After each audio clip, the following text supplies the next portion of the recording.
Hello friends, હું પ્રણવ પટેલ આપ સૌનું એકવાર ફરીથી સ્ટડીવર્સિટીમાં હાર્દિક સ્વાગત કરું છું. સૌ પ્રથમ તો આપ સૌને ગણેશ ચતુર્થીની હાર્દિક શુભેચ્છાઓ.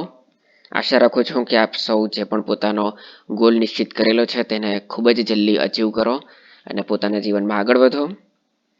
તો આજે આપણે શરૂઆત કરવા જઈ રહ્યા છે આપણા ભાગ 3, જે ભાગ છે મૂળભૂત અધિકારો. કયો છે આપણો ભાગ 3 બંધારણનો? મૂળભૂત અધિકારો. હવે મેં એક લોક મૂકેલું છે આની થીમમાં, તેની પાછળ એક કારણ છે જેની આજે આપણે ચર્ચા કરવાના છીએ, અને સાથે સાથે આપણે આ 2 આર્ટિકલ્સ પણ જોઈશું. તો હવે આપણે આગળ વધીએ. એની પહેલાં આપણે થોડીક હિસ્ટ્રી જાણી લઈએ, જેની ચર્ચા આપણે ઓલરેડી કરેલી જ હતી આગળ પણ છતાં પણ જે લોકો ચેનલમાં નવા હોય તે લોકો ફરીથી જાણી લે, અને જેમણે આપણા જૂના વિડીયો જોયા છે તમારા માટે ક્વિક રિવિઝન થઈ જાય.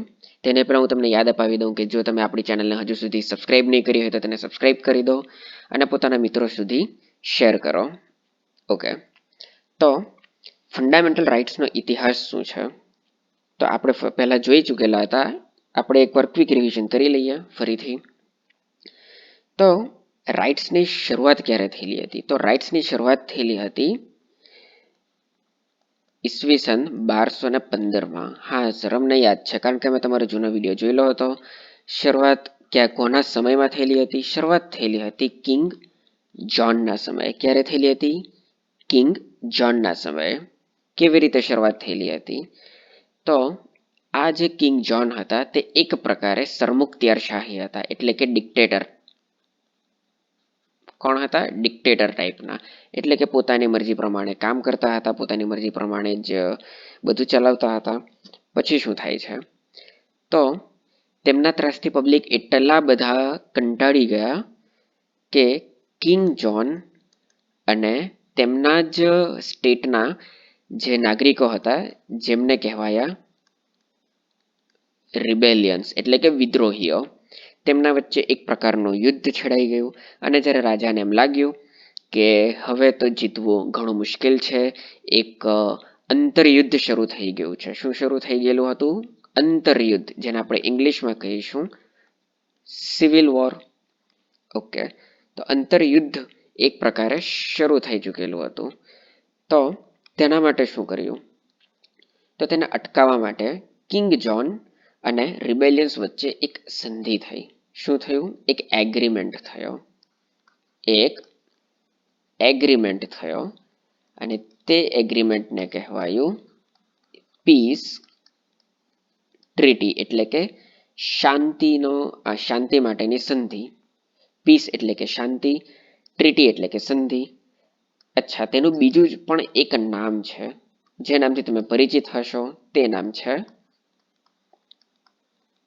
મેગ્ના કાર્ટા. શું છે? મેગ્ના કાર્ટા. ઓકે, અને આ જે ઘટના બનેલી હતી તેને કહેવાય છે પોલિટીની ભાષામાં, એટલે કે પોલિટીની દુનિયાની આ જે ઘટના છે તેને કહેવાય બિગ બેંગ. અને શા માટે બિગ બેંગ કહેવાય તેની આપણે ચર્ચા આપણા જૂના વિડીયોમાં કરી જ ચૂકેલા છે, તો તમે તે વિડીયોને જોઈ શકો છો. આઈ થિંક તે લેક્ચર 2 હશે, જ્યાં સુધી મને યાદ છે ત્યાં સુધી, તો તમે જોઈ શકો છો. ઓકે, તો હવે શું થાય છે? તો આ ઘટનાથી, આ એગ્રીમેન્ટથી કિંગ જોને કેટલાક રાઇટ્સ આપ્યા. તેની પહેલા જે નાગરિકો હતા, જે સિવિલિયન્સ હતા, નાગરિકો, તેમની પાસે કોઈ પણ રાઇટ્સ નહીં હતા, કોઈ પણ હક કે અધિકાર નહીં હતો. રાજા જે રીતે મન ફાવે તે રીતે બધું કામ ચલાવતા હતા. આજે તેની ઈચ્છા થઈ ગઈ કે કોઈએ ખાલી 10 રૂપિયાની ચોરી કરી હોય તો તેને ફાંસીની સજા. કોઈક વાર રાજા ખૂબ જ ખુશ હોય અને કોઈ 10 કરોડની ચોરી કરે તો પણ તેને છોડી દે, અથવા તો કોઈ નાની મોટી સજા આપી દે. તે રીતનું ચાલતું હતું. તો આ દિવસે, જે દિવસે મેગ્ના કાર્ટા થયું, તે દિવસે કેટલાક રાઇટ્સ આપવામાં આવ્યા, પણ તે રાઇટ્સ બધાને સમાન નહીં હતા. એટલે કે જે મેલ હોય, પુરુષ હોય, તેમના માટે કેટલાક અલગ રાઇટ્સ હતા, સ્ત્રીઓ માટે કેટલાક અલગ રાઇટ્સ હતા, અમીરો માટે કેટલાક અલગ રાઇટ્સ હતા, ગરીબો માટે કેટલાક અલગ રાઇટ્સ હતા. પણ રાઇટ્સ મળવાની શરૂઆત થઈ. ભલે બધાને અલગ અલગ રાઇટ્સ હતા, પણ શરૂઆત થઈ કેટલાક અધિકારો આપવાની. હવે આ જે સિલસિલો છે તેને આગળ વધારવાનું કામ કોણ કરે છે તે આપણે જોઈએ. આ વાત હતી 1215ની. હવે ઓબ્વિયસલી કોઈ પણ જ્યારે ક્રાંતિકારી ચેન્જ આવવાનો હોય તે ધીરે ધીરે આવે, અચાનક નહીં આવે.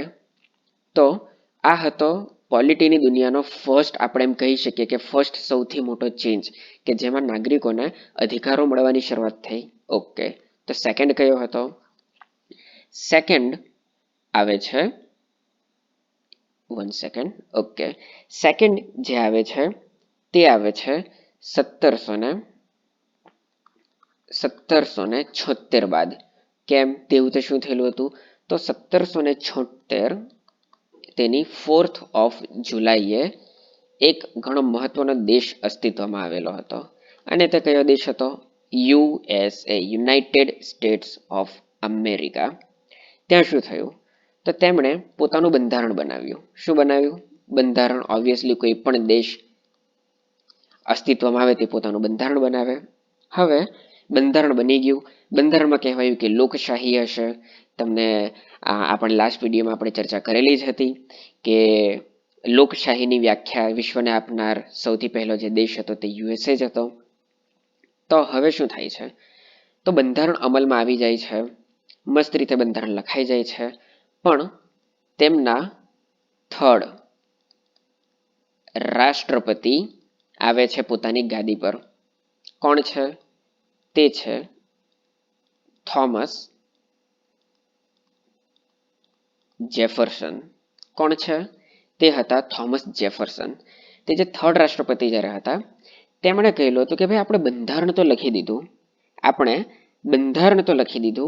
અને બંધારણમાં આપણે શું લખેલું છે જરાક જુઓ. તો બંધારણમાં આપણે એમ લખેલું છે કે આ જે બંધારણ છે તે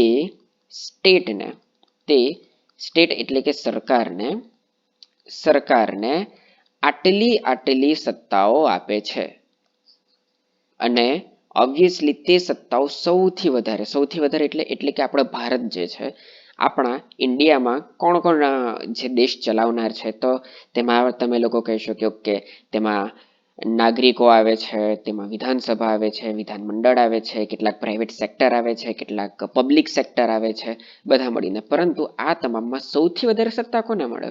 સૌથી વધારે સત્તા મળે છે સરકારને, સ્ટેટને સૌથી વધારે સત્તા મળે. અને એ સત્તા કોણ આપે છે? એ સત્તા આપે છે બંધારણ.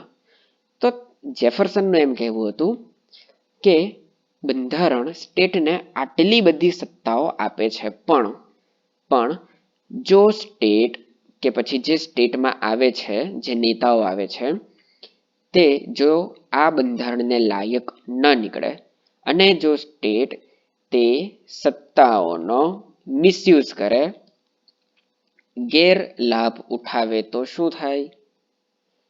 તો કારણ કે અહીં જે બંધારણ છે તે બંધારણ માત્ર સત્તાઓ આપે છે. શું આપે છે? સત્તાઓ. એમ સમજી લો કે તમારી પાસે એક ઘોડો છે, તે ઘોડાને રેસમાં દોડતા એટલે કે રનિંગ કરતા દોડતા કોણ શીખવાડે છે? દોડતા શીખવાડે છે બંધારણ. પણ તે ઘોડાને રાઈટ જવું છે, લેફ્ટ જવું છે, ક્યારે કૂદવાનું, ક્યારે તેને ઊભી રાખવાનો, ક્યારે ચલાવડાવવાનું, તેના માટે શું જરૂરી છે? તેના માટે જરૂરી છે લગામ. શું જરૂરી છે? લગામ એટલે કે કંટ્રોલ. કંટ્રોલ કોણ રાખશે? કોના પર? સ્ટેટ પર. જો સ્ટેટ પર કંટ્રોલ ન મૂકવામાં આવ્યો અને સ્ટેટ જો બે લગામ ઘોડો બની ગયો તો સર તો અઘરું પડી જાય. સ્ટેટની જો ઈચ્છા થઈ ગઈ તો તે આખે પોતાના નાગરિકોને વેચીને ખાઈ જાય. જેવા ખરાબ ગેરલાયક કેન્ડિડેટ્સ આવી ગયા તો આખા લોકશાહી હોય કે પ્રજાસત્તાક હોય, કોઈ પણ હોય તે દેશને નહીં અટકાવી શકે. કોઈ પણ વિચારધારા હોય, ગમે તેટલું મહાન બંધારણ હોય, તે દેશને નહીં અટકાવી શકે. તો શું કર્યું? તો જેફરસને એમ કહ્યું કે આપણે બંધારણમાં કંઈક એવા પ્રાવધાનો લાવવા જોઈએ કે જે સ્ટેટ પર લગામ લગાવે અથવા તો સ્ટેટને કંટ્રોલ કરે. શું કરે? કંટ્રોલ કરે. અને સ્ટેટની ત્યારે તેમના સમયે સ્ટેટની એક લિમિટ નક્કી કરવામાં આવી કે સ્ટેટ, ડિયર સ્ટેટ, તમારી પાસે અસીમિત સત્તાઓ છે, ઘણી બધી સત્તાઓ છે, આટલી બધી સત્તાઓ છે, માની લીધું, પણ એક જગ્યાએ તમારી લિમિટ આવે છે જ્યાં તમે બંધાવો છો. કઈ છે? આ જે લિમિટ છે તેને નામ આપવામાં આવ્યું વેઇટ, તેને નામ આપવામાં આવ્યા ફંડામેન્ટલ રાઇટ્સ. શું કહેવામાં આવ્યું? મૂળભૂત અધિકારો. તો જ્યારે તમને પૂછાય કે મૂળભૂત અધિકારો કોને કહેવાય અથવા તો મૂળભૂત અધિકારોનું કામ શું છે, હા સર હવે અમને સમજ પડી ગઈ. મૂળભૂત અધિકારો કોને કહેવાય? તો કોને કહેવાય? તો મૂળભૂત અધિકારો એક એવા પ્રાવધાનો છે, એક એવું એમ કહી શકાય કે લોક છે, જે મેં તમને કહેલું હતું કે આનું એક કારણ છે અહીં બેકગ્રાઉન્ડમાં લોક મૂકવા માટેનું કારણ કે જે મૂળભૂત અધિકારો છે તે સ્ટેટની, સરકારની જે સત્તા છે તે સત્તાને લગામ લગાવવાનું, તેને કંટ્રોલ કરવાનું કામ કરે છે. અને તે સમયે અમેરિકામાં 10મો બંધારણીય સુધારો કરવામાં આવ્યો.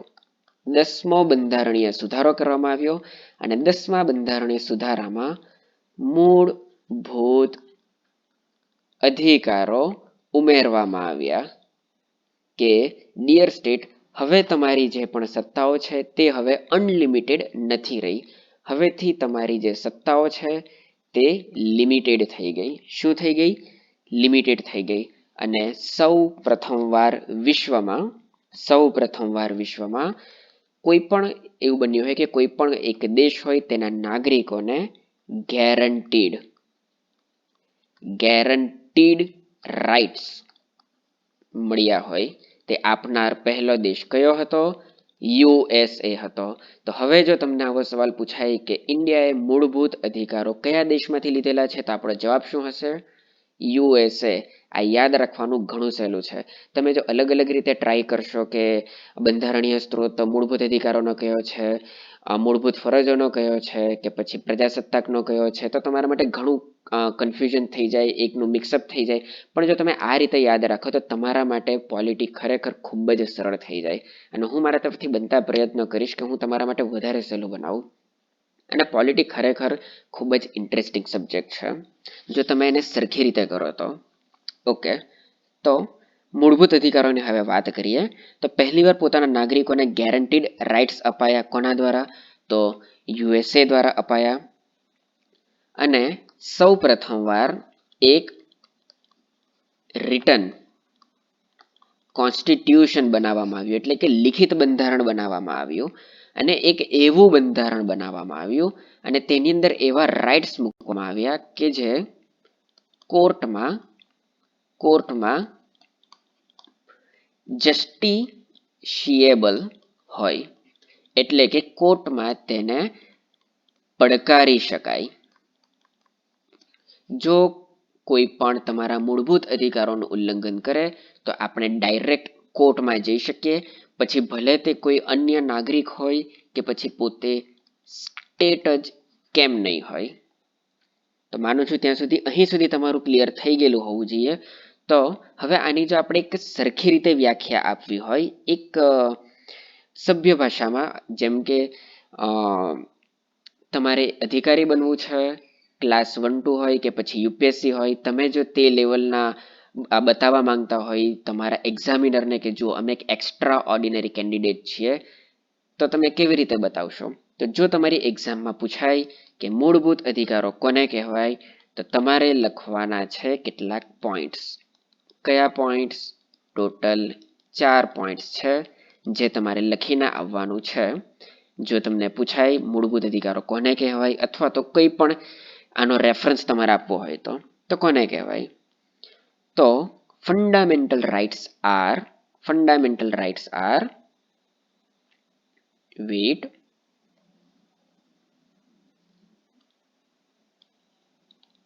given to the citizens, એટલે કે નાગરિકોને આપવામાં આવે છે. કેવા મૂળભૂત અધિકારો કોને કહેવાય? એવા અધિકારો કે જે આપવામાં આવે છે નાગરિકોને કોના દ્વારા? તો બાય ધ કોન્સ્ટિટ્યુશન. કોના દ્વારા આપવામાં આવે છે? કોન્સ્ટિટ્યુશન એટલે કે બંધારણ દ્વારા પોતાના નાગરિકોને આપવામાં આવે છે. કોના અગેન્સ્ટમાં એટલે કે કોનાથી રક્ષણ મેળવવા માટે? તો અગેન્સ્ટ ધ સ્ટેટ. કોનાથી રક્ષણ મેળવવા માટે? સ્ટેટથી રક્ષણ મેળવવા માટે. અને એનો એમ શું છે? એમ છે એન્શ્યોર એટલે કે સુનિશ્ચિત કરવું. એન્શ્યોર યોર હ્યુમન એક્ઝિસ્ટન્સ એટલે કે તમારા અસ્તિત્વને સુનિશ્ચિત કરવા માટે, સરકારથી રક્ષણ આપવા માટે બંધારણ દ્વારા તે દેશના નાગરિકોને આપવામાં આવતા અધિકારોને કહેવાય છે મૂળભૂત અધિકારો. તમે લખી લો. શું છે? તમારે આખી આવી રીતે વ્યાખ્યા યાદ રાખવાની જરૂર નથી. તમે આ રીતે મુદ્દા પાડીને યાદ રાખો અને આ જ રીતે તમે એક્ઝામમાં લખીને આવો. કોઈ પણ તમારો હાફ માર્ક પણ કટ નહીં કરી શકે.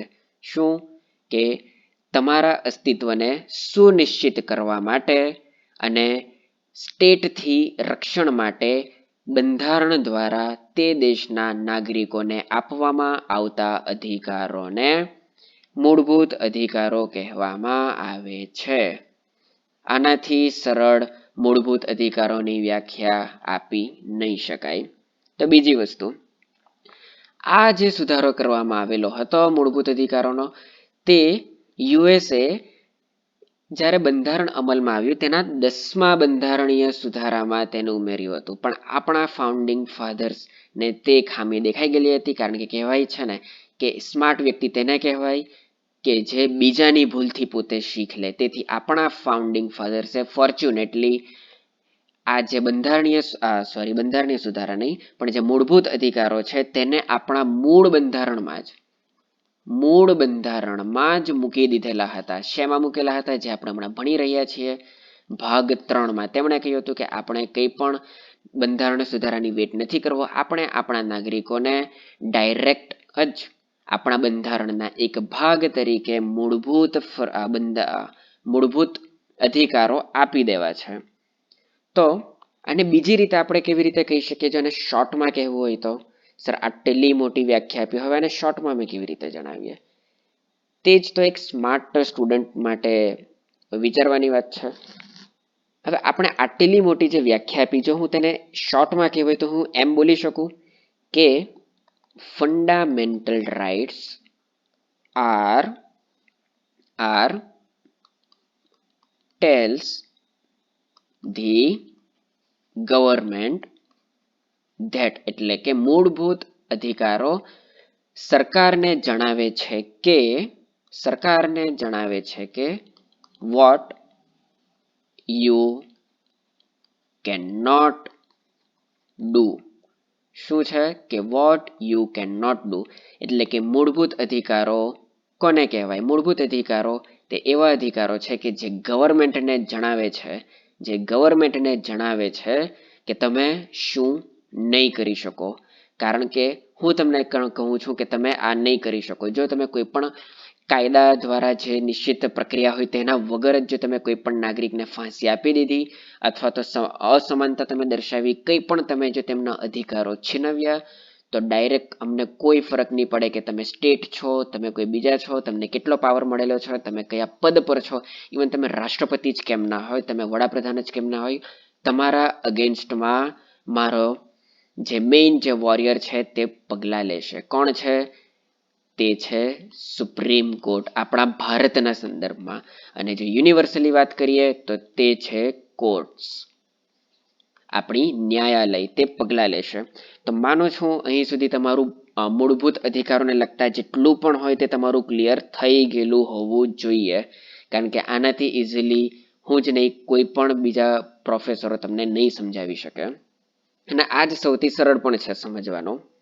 ઓકે, તો હવે આપણે આગળ વધીએ. આપણે વાત કરીએ સૌથી પહેલા જે આવે છે ભાગ 3માં, તે છે આર્ટિકલ 12.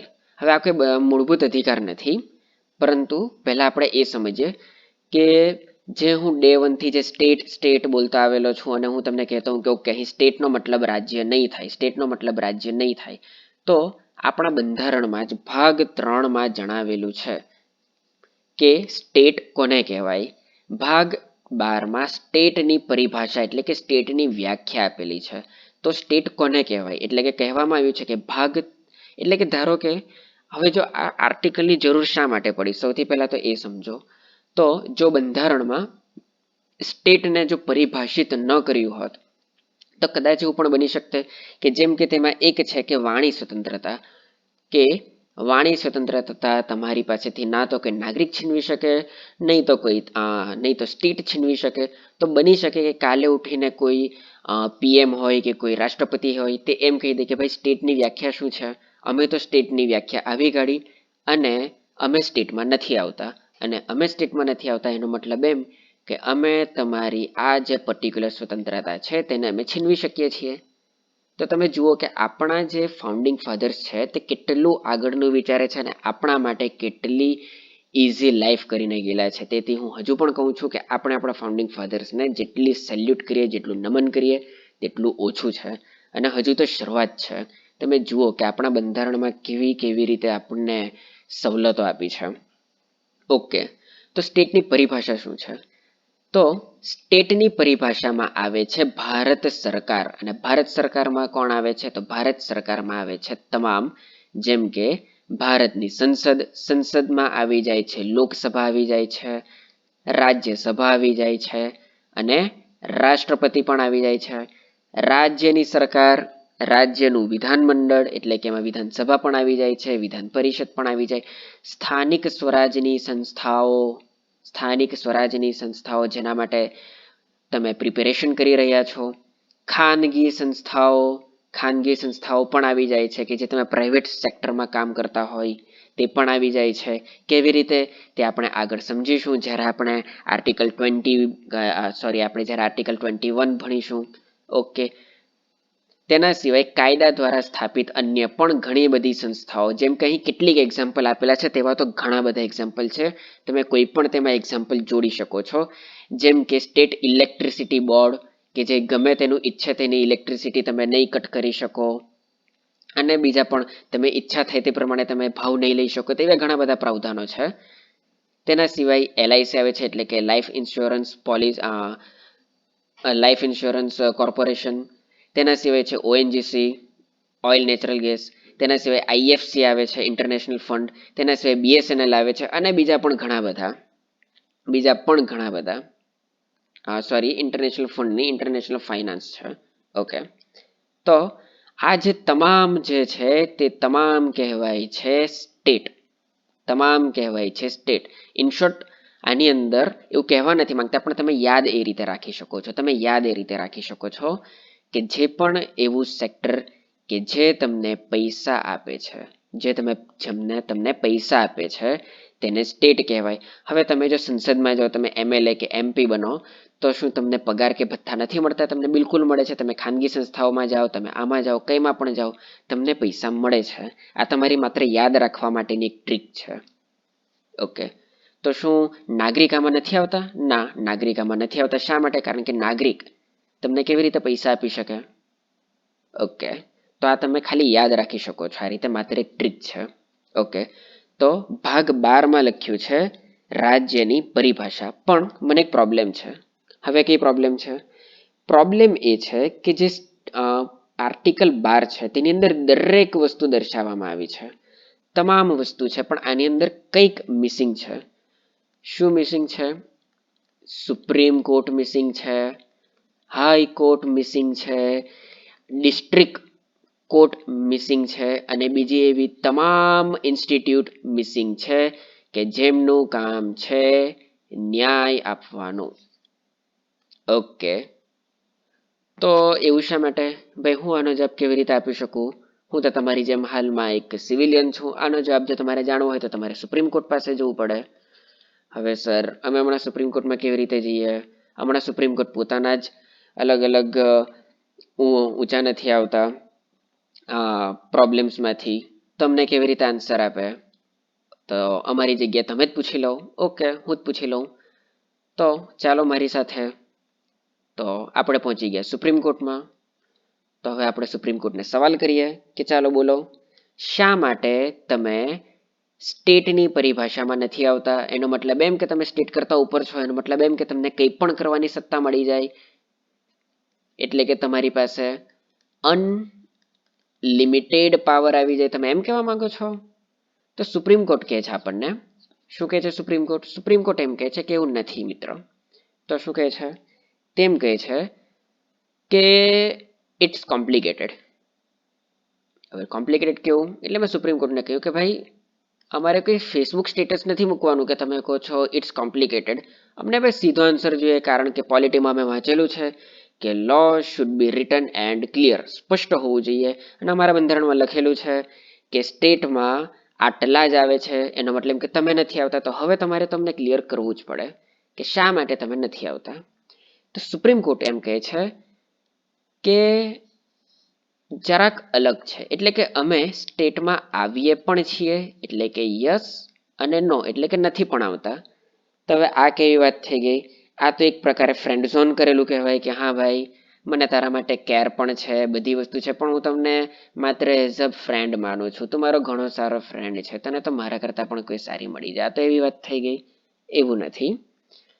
સુપ્રીમ કોર્ટ કહે છે કે જ્યારે જ્યારે અમારામાંથી કોઈ રાષ્ટ્રપતિ હોય, વડાપ્રધાન હોય કે કોઈ પણ તેવા હોય, જ્યારે તેમને શપથ આપવાનું કામ કરે છે, શપથ લેવડાવે છે, ત્યારે અમે સ્ટેટમાં કન્વર્ટ થઈ જઈએ છીએ. ઓકે, એટલે કે ઉભયજીવી ગુણધર્મ ધરાવે છે. તેના સિવાય તમને ઘણીવાર જાણવા મળતું હોય છે કે કોઈ ટ્રિબ્યુનલની રચના થઈ, અને જો તમને નહીં ખબર હોય તો આપણે તેના વિશે પણ ચર્ચા કરીશું. ઓકે, તો જ્યારે કે ટ્રિબ્યુનલની રચનાથી લઈ, જેમ કે વચ્ચે આપણે થયેલું હતું કે નર્મદાનું જે પાણી છે તે કયા રાજ્યને કેટલું મળશે, તેના વિશે ટ્રિબ્યુનલની રચના થયેલી હતી, અને ઘણા વર્ષો લાગી ગયેલા હતો. અને તે ટ્રિબ્યુનલની અંદર જે મેઇન અધ્યક્ષ હોય કે તેના સભ્યો હોય, તેમાં પણ ઘણીવાર સુપ્રીમ કોર્ટના જે જજ હોય તેમની કક્ષાના કે તેમના જે જજ હોય અથવા તો જે રિટાયર જજ હોય તેમને લઈ લેવામાં આવે છે. ઓકે, તો અથવા તો તેમના જે જજ હોય તેમને લઈ લેવામાં આવે છે. તો જ્યારે તેઓ આવું કંઈક કામ કરે છે કે કોઈ ટ્રિબ્યુનલનો જ્યારે તે કોઈ નિર્ણયો આપે છે, ત્યારે તેઓ સ્ટેટ બની જાય છે. એટલે કે ત્યારે સ્ટેટ બની જાય છે. તો પછી તે સ્ટેટ ક્યારે નથી હોતું? તો તે ક્યારે નથી હોતું તેનો જવાબ આ સવાલમાં છુપાયેલો છે કે સુપ્રીમ કોર્ટ સ્ટેટમાં શા માટે નથી. ઓકે, તો શા માટે નથી? તો એના માટે જરાક તમે મને સૌથી પહેલા એ સવાલનો જવાબ આપો કે મૂળભૂત અધિકારોનું કામ શું છે? સર, હમણાં જ તમે બોલી ગયા અને અમને યાદ છે, મૂળભૂત અધિકારો સ્ટેટને કહે છે કે તમે શું ના કરી શકો. તમે શું ના કરી શકો, what you can not do. Okay, તો જો અહીં આપણા ફાઉન્ડિંગ ફાધર્સે સુપ્રીમ કોર્ટ, હાઈકોર્ટ કે કોઈ પણ પ્રકારના ન્યાયાલય હોય તેને જો સ્ટેટમાં તેની પરિભાષામાં તેમને ઇન્ક્લુડ કર્યા હતા તો શું થતે? તો એમ થતે, મને એ કહો કે તમારા ઘરે કોઈ ચોરી થાય, કોઈનું ખૂન થઈ જાય, કોઈ પણ ક્રિમિનલ કે સિવિલ કોઈ ગુનો કરે તો તેને સજા આપવાનું કામ કોણ કરે છે? તો તેને સજા આપવાનું કામ કરે છે ન્યાયાલય, એટલે કે કોર્ટ. હા, કોર્ટ. તો હું એમ કહી શકું કે જો કોર્ટ તે તમને સજા આપી રહી છે, કોઈ પણ સજા આપે, ધારો કે કોર્ટ માત્ર એટલું કહે કે આ વ્યક્તિને સૌથી નાનામાં નાની સજા, એટલે કે ખાલી 2 મહિનાની સજા થાય છે અને આને 2 મહિનાની જેલની સજા થવી જોઈએ, એનો મતલબ એમ કે તમે તે વ્યક્તિની હરવા ફરવાની સ્વતંત્રતા છીનવી રહ્યા છો, તમે તેની જીવન જીવવાની સ્વતંત્રતા છીનવી રહ્યા છો, તમે અંદર જશો તો તેની વાણી સ્વતંત્રતા થોડા ઘણા અંશે તેની છીનવાઈ જશે. તમે એની કેટલી બધી સ્વતંત્રતાઓનું ઉલ્લંઘન કરી રહ્યા છો, પ્લસ તેમને અલગ જગ્યાએ, આખા સમાજથી અલગ જગ્યાએ રાખવામાં આવશે, એટલે કે તમે ભેદભાવ પણ કરી રહ્યા છો. બિલકુલ, તમે આટલા બધા મૂળભૂત અધિકારો છીનવી રહ્યા છો. સાચી વાત છે. તો જો કોર્ટ છે તે જો સ્ટેટ કહેવાતે, એટલે કે તે જો સ્ટેટની પરિભાષામાં આવતે, તો ઇનડાયરેક્ટલી આ જે મૂળભૂત અધિકારો છીનવવાનો તેમનો અધિકાર છે તે અધિકાર તેમના હાથમાં નહીં રહેતે. સુપ્રીમ કોર્ટ હોય કે કોઈ પણ કોર્ટ હોય, તેમનું કામ છે આપણને સજા આપવાની. અને જ્યારે કોઈ પણ કોર્ટ આપણને સજા આપે છે ત્યારે તે આપણો મૂળભૂત અધિકારને એક પ્રકારે છીનવે છે. કઈ રીતે છીનવે છે? તો બંધારણમાં જે રીતે લખાયેલું છે તે રીતે. અને જ્યારે આપણે સાર્વભૌમ જોયેલું હતું ત્યારે આપણે સાર્વભૌમમાં સમજેલા હતા કે સુપ્રીમ કોર્ટ જેવી સૌથી મોટી જે આપણી સર્વોચ્ચ અદાલત છે તે સુપ્રીમ કોર્ટ પણ સાર્વભૌમ નથી. શા માટે? કારણ કે તે બંધારણથી બંધાયેલી છે. પ્લસ આપણે શેડ્યુલ 3માં પણ જોયેલું હતું. શું જોયેલું હતું? તેમાં હતી શપથ.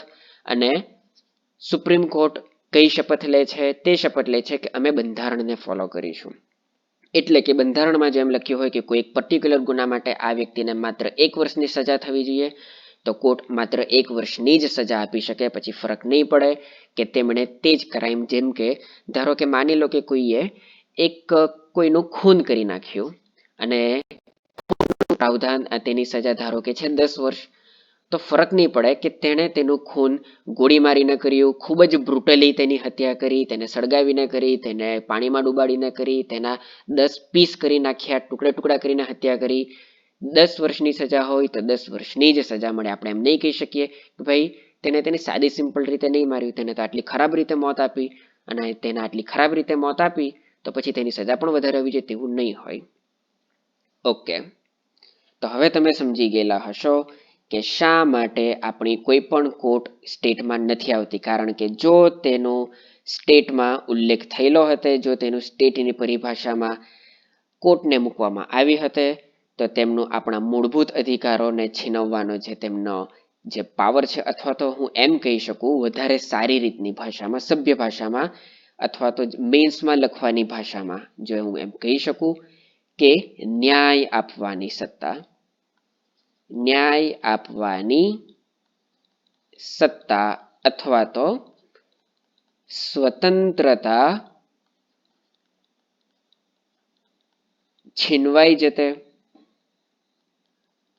જતે જો તે કોર્ટનું જે કોર્ટ છે તેને સ્ટેટની પરિભાષામાં મૂકવામાં આવતે તો.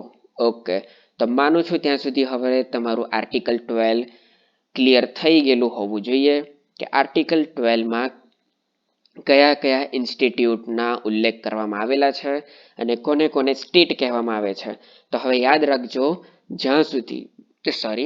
જ્યાં સુધી આપણે બંધારણ ભણીશું, આપણો આખો સિલેબસ સંપૂર્ણ ક્લિયર ન થાય, અથવા તો તમે કોઈ પણ જગ્યાએથી તમે બંધારણ ભણો ત્યાં જો સ્ટેટ શબ્દનો ઉલ્લેખ કરવામાં આવે તો સ્ટેટનો મતલબ શું કરવાનો? સ્ટેટનો મતલબ રાજ્ય કરવાનો નહીં. સ્ટેટમાં આ તમામ આવી જાય છે, તમામ આ જેટલા પણ ઇન્સ્ટિટ્યૂટ છે તે તમામ સ્ટેટની પરિભાષામાં આવી જાય છે. અને કોણ નથી આવતું? તો જેટલા પણ ન્યાયાલયો છે તે નથી આવતા. અને શા માટે નથી આવતા તે પણ આપણે જોઈ ગયા અહીં. કારણ કે તેમણે ન્યાય આપવાનો છે, અને ન્યાય તે ત્યારે જ આપી શકે કે જ્યારે જે પણ ગુનેગાર સાબિત થાય તેના કેટલાક મૂળભૂત અધિકારો છીનવવા પડે તો જ તે ન્યાય આપી શકે. ઓકે, અને આ મૂળભૂત અધિકારોને છીનવવાની સત્તા બંધારણ સ્ટેટને નથી આપતું, તે માત્ર કોર્ટને આપે છે ઇનડાયરેક્ટલી આ રીતે. ઓકે, તો હવે માનું છું ત્યાં સુધી તમારું આર્ટિકલ 12 સંપૂર્ણ રીતે ક્લિયર થઈ ગયેલું હોવું જોઈએ. જો તમને આટલું આવડતું હોય તો તમારે બીજી કોઈ પણ બુક્સ વાંચવાની જરૂર નહીં પડે.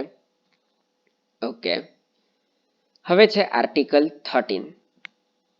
તો આર્ટિકલ 13 સર તમે અંગ્રેજીમાં કેમ લખ્યું છે? અમે તો ગુજરાતી મીડિયમ વાળા છીએ, અમે તો જીપીએસસી આપવાના. એની પાછળ એક કારણ છે મિત્રો. કયું કારણ છે? કારણ એ છે કે આની વ્યાખ્યા જરા કોમ્પ્લિકેટેડ છે. કઈ રીતે કોમ્પ્લિકેટેડ છે સમજીએ આપણે. તો માની લો કે હું તમને એમ પૂછું છું કે મને એક વ્યાખ્યા આપો. શેની વ્યાખ્યા આપો? હવે ધારો કે તમે જો સાયન્સના સ્ટુડન્ટ હોય ને તો હું તમને પૂછું કે ચાલો મને બળની વ્યાખ્યા આપો. તમે શું કહેશો કે ભાઈ એકમ ક્ષેત્રફળ દીઠ દબાણની વ્યાખ્યા આપો.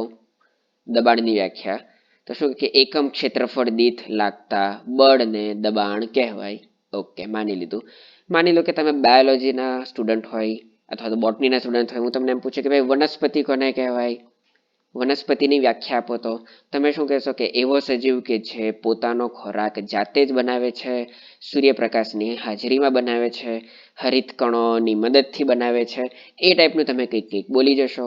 ઓકે, હવે ધારો કે તમે કોમર્સના સ્ટુડન્ટ હોય અને મેં તમને પૂછ્યું કે ભાઈ જરાક તમે જીડીપીની વ્યાખ્યા આપો, તો તમે જીડીપીની વ્યાખ્યા આપી જશો. એ રીતે હું તમને મેથ્સમાં પૂછું કે ભાઈ પ્રમેય કોને કહેવાય, તમે પ્રમેયની વ્યાખ્યા આપી જશો.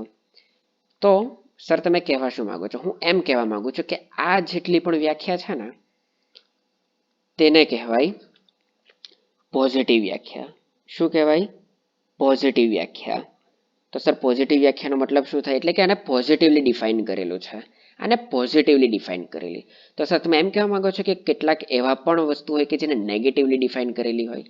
બિલકુલ. જેમ કે કાનૂન.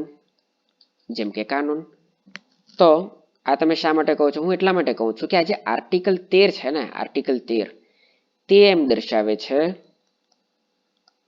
કાનૂનની વ્યાખ્યા દર્શાવે છે. તો યાદ રાખો, જો તમને પ્રિલિમમાં પૂછાય કે કયો આર્ટિકલ સ્ટેટને પરિભાષિત કરે છે, આ સવાલ પૂછાઈ ચૂકેલો છે. ઇવન યુપીએસસીમાં ઘણા વર્ષો પહેલા પૂછાયેલો હતો કે કયો આર્ટિકલ સ્ટેટને પરિભાષિત કરે છે. 2 આર્ટિકલ છે, એક ડીપીએસમાં પણ છે જેની આપણે પાછળથી ચર્ચા કરીશું. હમણાં યાદ રાખો કે આર્ટિકલ 12 તે સ્ટેટને પરિભાષિત કરે છે. આર્ટિકલ 13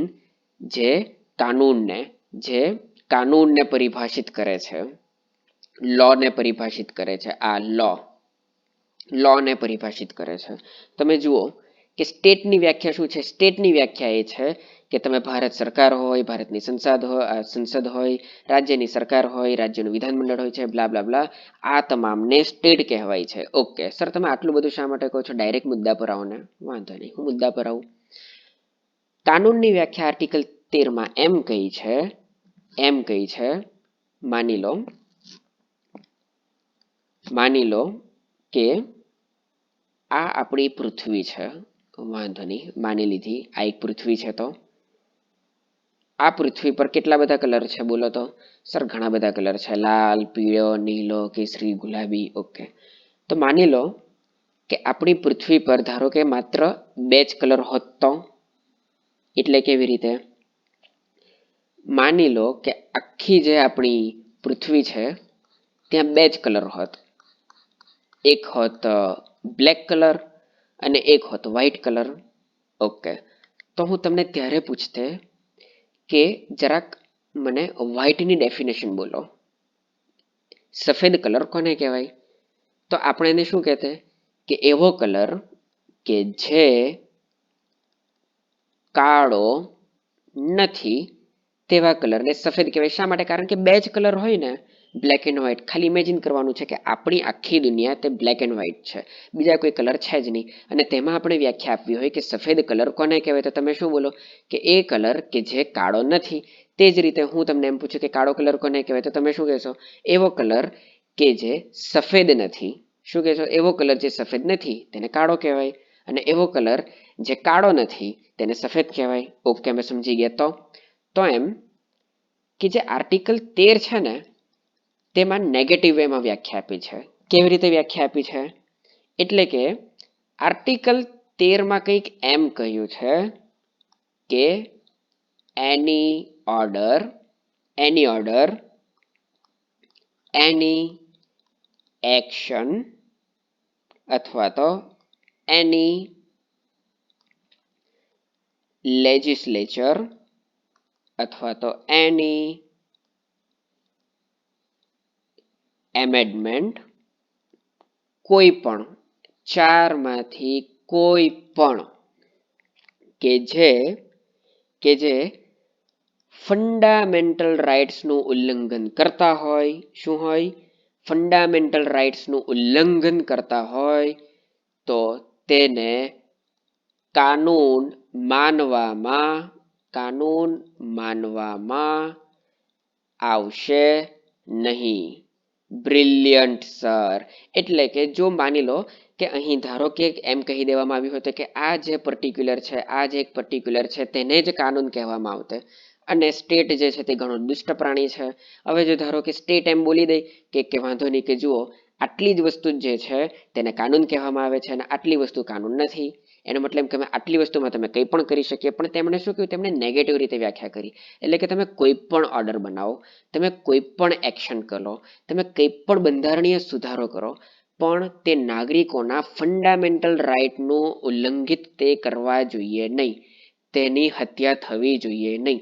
જો તમે આ ચારમાંથી કંઈ પણ કર્યું અને કોઈ પણ કારણોસર તે મૂળભૂત અધિકારોને હનન કરતા હોય તો તેને વોઇડનો અહીં મતલબ થાય નલ, અથવા તો એમ આપણે તેને કહી શકીએ કે તેને અટકાવી દેવામાં આવે છે, તેને કાનૂન માનવામાં આવશે નહીં, એમ સમજી લો. વોઇડ એટલે કે તેને કાનૂન માનવામાં આવશે નહીં. નલ એન્ડ વોઇડ ડિક્લેર કરી દેવામાં આવશે, એટલે કે તેની જે પાવર છે તેનો પાવર ઝીરો થઈ જશે.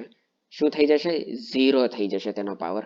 માની લો કે હું તમને એમ કહું કે ચાલો હું તને ઓથોરિટી આપું છું કે આ લે મારો મોબાઈલ, આ મોબાઈલમાં તારે જે કરવું હોય તે કરજે, બસ માત્ર ગેલેરી નહીં ઓપન કરતો, કારણ કે ગેલેરીમાં મારી કેટલીક પર્સનલ ડેટા છે જે હું નથી ઈચ્છતો કે તું તે જોઈ. અને આમ કરીને હું કોઈ એક વ્યક્તિને મારા મોબાઈલને એક્સેસ આપી દઉં છું. પણ હું શું જોઉં છું? હું તેને એકવાર મારી ગેલેરી જોતા હું તેને પકડી પાડું છું. તેથી હું શું કરું છું? હું તેની પાસેથી તે સત્તા લઈ લઉં છું કે ના. તે શા માટે જોયું? સૌથી પહેલા તો હું તેને પૂછું તો તે કહેશે કે ભાઈ મેં એક વસ્તુ નેટ પરથી ડાઉનલોડ કરી, એક ઇમેજ, અને તે ઇમેજ ગઈ ગેલેરીમાં, અને તે ઇમેજ જોવા માટે મેં ગેલેરી ઓપન કરી. ઓકે, તો માનું છું અહીં સુધી તમારું ક્લિયર થઈ ગયું? બિલકુલ થઈ ગયું.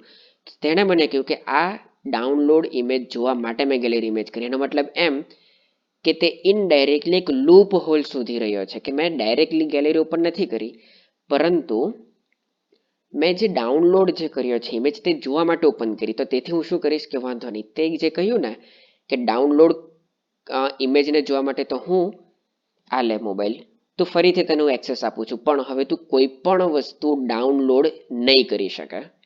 એનો મતલબ એમ કે મેં તેને આ વસ્તુ પર મેં તેને નલ એન્ડ વોઇડ ડિક્લેર કરી દીધું, એટલે કે હવે તું કંઈ પણ ડાઉનલોડ નહીં કરી શકે. એનો મતલબ એમ કે મેં સૌથી પહેલા માત્ર ગેલેરી ઓપન કરવા માટે તેના પર પ્રતિબંધ મૂકેલો હતો, પણ હવે ડાઉનલોડ કરવા માટે પણ પ્રતિબંધ મૂક્યો. શા માટે? કારણ કે મને ડર છે કે જો આને ડાઉનલોડ કરશે તો તે ગેલેરી પણ ઓપન કરશે, અને જેના લીધે જે એક પર્ટિક્યુલર વસ્તુ જે મેં તેને ના પાડી હતી તેનું ઉલ્લંઘન થશે. તો તે જ વસ્તુ અહીં કીધી છે કે સ્ટેટનું કામ છે કે ફંડામેન્ટલ રાઇટ્સથી તમે દૂર રહો, અને માત્ર દૂર નહીં રહો, તેને સિક્યોર કરો. તેને ફંડામેન્ટલ રાઇટ્સનું રક્ષણ કરવાનું છે તમારે. અને જો તમારું કોઈ પણ ઓર્ડર હોય, જો કોઈ પણ એક્શન હોય, કોઈ પણ બંધારણ સુધારો હોય, કે પણ લેજિસ્લેચર હોય, તેનાથી જો મારા નાગરિકોનું ફંડામેન્ટલ રાઇટ્સ કોઈ પણ ઉલ્લંઘન થયું તો તે તમારો કાનૂન અમે માનીશું નહીં. અને તો સર મને એ કહો કે તે ધારો કે કાલે ઉઠીને સરકાર એવો કોઈ નિયમ લઈ આવ્યા કે કોઈએ કોઈ ચોરી કરી, પછી ફરક નહીં પડે તે 1 રૂપિયાની ચોરી કરી હોય કે 1 કરોડની ચોરી હોય, તેને ફાંસી આપવામાં આવશે. તેને ફાંસી આપવામાં આવશે. આ નિયમ લાવી આવી આપણી સરકાર. વાંધો નહીં. તો ઓબ્વિયસલી સર આ તો કેટલો મોટો ગુનો કહેવાય, કારણ કે આપણી અહીંયા તો કેટલી બધી ગરીબી છે, કેટલા બધા લોકો ભૂખમરાથી મરે છે. ને એવામાં ધારો કે કોઈ એક નાનો છોકરો હોય કે કોઈ પણ એક ગરીબ વ્યક્તિ હોય તે 10 રૂપિયા ચોરી કરે, કે પછી કોઈ પણ પેપ્સીની ચોરી કરે, દૂધની ચોરી કરે, તો શું તેને ફાંસી આપી દેવાની? આ તો ખોટું કહેવાય, બિલકુલ ખોટું કહેવાય. તો સર મને એ સવાલનો જવાબ આપો કે સરકારે જે આ નિયમ બહાર પાડ્યો તો તેને નલ એન્ડ વોઇડ ડિક્લેર કોણ કરશે? એટલે કે હવેથી આ માન્ય નહીં કહેવાશે. સૌથી બેસ્ટ શબ્દ છે વોઇડ, અને નલનો મતલબ કે અમાન્ય.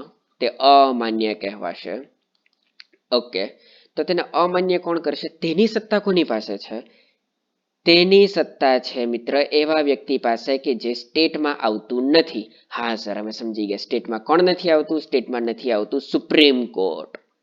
સુપ્રીમ કોર્ટ નથી આવતું. એટલા માટે તમે જુઓ કે ઘણી હાલમાં જ તમે જોઈ લો કે જ્યારે સરકારે કહ્યું હતું કે અમે એનઆરસી લાવવાના છીએ, અમે સીએએ લાવવાના છીએ, તો ઘણા લોકોએ તેને મૂળભૂત અધિકારોનું ઉલ્લંઘન છે, અથવા તો ફંડામેન્ટલ રાઇટ્સનું ઉલ્લંઘન છે, અથવા તો બેઝિક સ્ટ્રક્ચર ડોક્ટ્રિનનું તે ઉલ્લંઘન કરે છે, એમ બોલીને સુપ્રીમ કોર્ટમાં કેસ કર્યો હતો, અને સુપ્રીમ કોર્ટમાંથી ન્યાયિક સમીક્ષામાં ગયેલું હતું.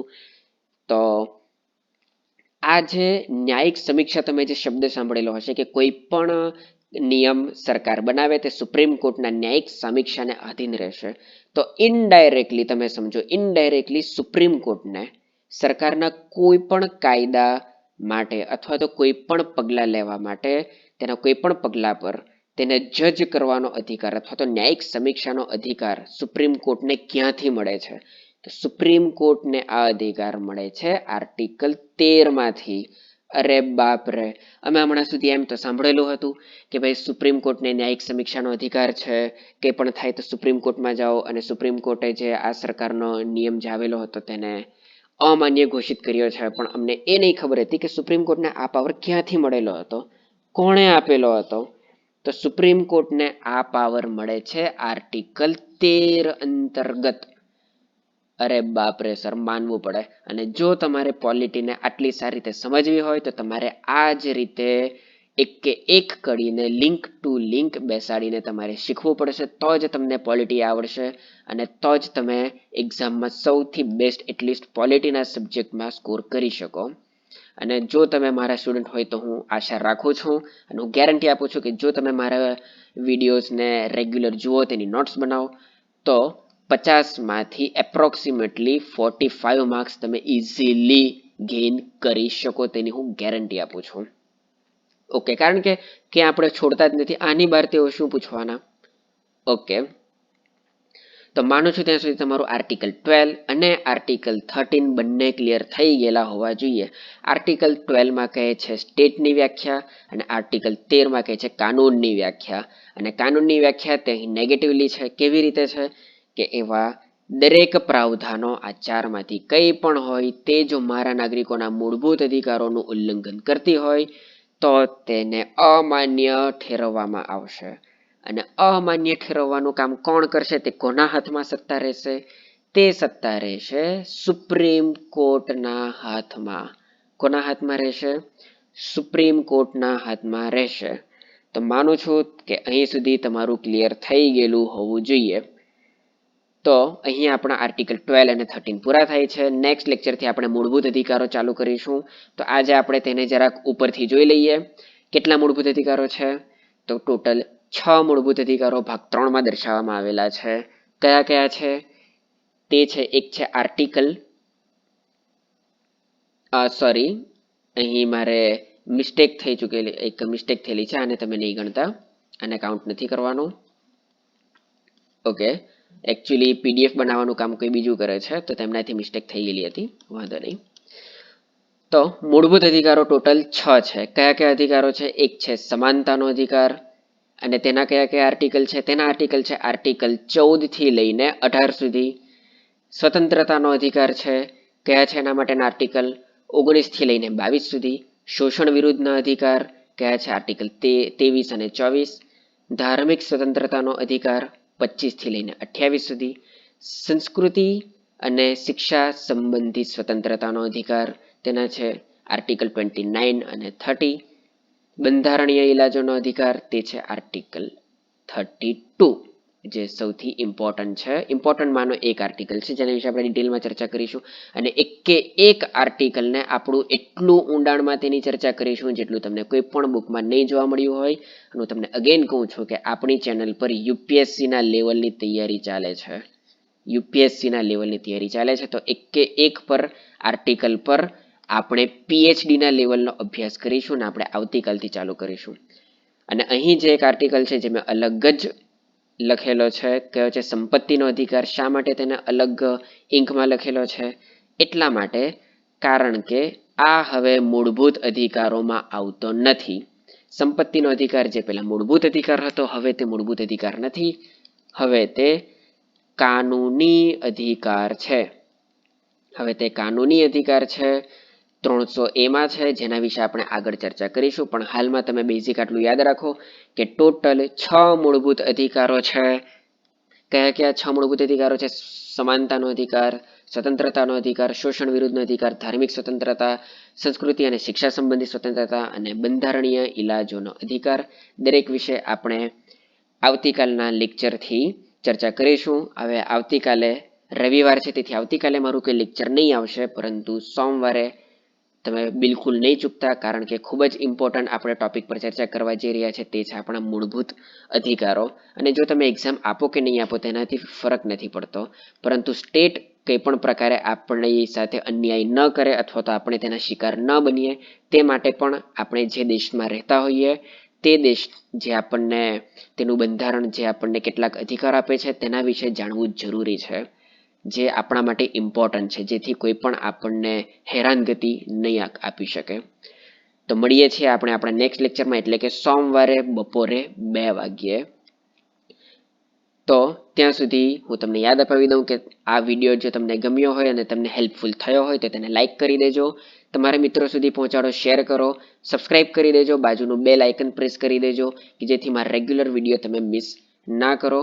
તો મળીએ છીએ નેક્સ્ટ લેક્ચરમાં. અને હા, તમારી કોઈ પણ કન્ફ્યુઝન હોય, કોઈ પણ ક્વેશ્ચન હોય તો તમે તેને કોમેન્ટ સેક્શનમાં પૂછી શકો છો. હું તેનો આન્સર કોમેન્ટમાં આપી દઈશ અથવા તો નેક્સ્ટ વિડીયોમાં હું તેનો આન્સર આપવાનો પ્રયત્ન કરીશ. તો મળીએ છીએ આપણે આપણા નેક્સ્ટ લેક્ચરમાં. ત્યાં સુધી stay safe, keep learning. Thank you very much and જય હિન્દ.